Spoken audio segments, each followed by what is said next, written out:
आलेली आहे नाशिकला, म्हणजे माझ्या आईच्या गावाला.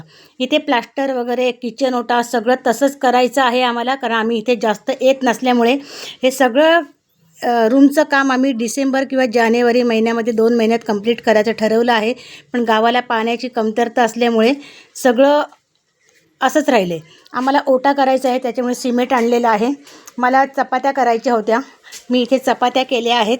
इथे थोडासा भात घातलेला आहे आणि इथे घेवड्याची भाजी शिजत घातलेली आहे, कारण मला अजून चपात्या करायच्या होत्या. पण गिरणी इथे सकाळी 5ला उघडते पहाटे आणि 7ला बंद होते. 7 नंतर लाईट नसतात. मला इथे ओट्याचं काम करायचं आहे, त्याच्यामुळे मी आता 5-6 दिवस अजून थांबणार आहे. इथे आम्ही टॉयलेट बसवलं आहे. 15,000चं हे टॉयलेट रेडीमेड टॉयलेट आहे. 2 तासात रेडीमेड टॉयलेट फिटिंग करून जातात. ओटा बनवण्यासाठी खोदकाम पाया बांधणीसाठी उद्या येणार आहेत मिस्त्री.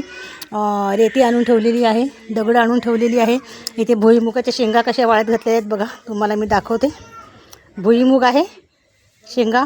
इथे मामाच्या मुलांची ओटे आहेत, मोठे मोठे ओटे आहेत. पण आम्हाला इथे मोठे ओटेच नाही आहे, कारण जागा कमी असल्यामुळे. इथे जाळ्या वगैरे फिटिंग केल्यानंतर तुम्हाला अजून एक व्हिडिओ दाखवेन. आणि डोंगर बघा किती जवळ आहे, एकदम सुंदर वातावरण.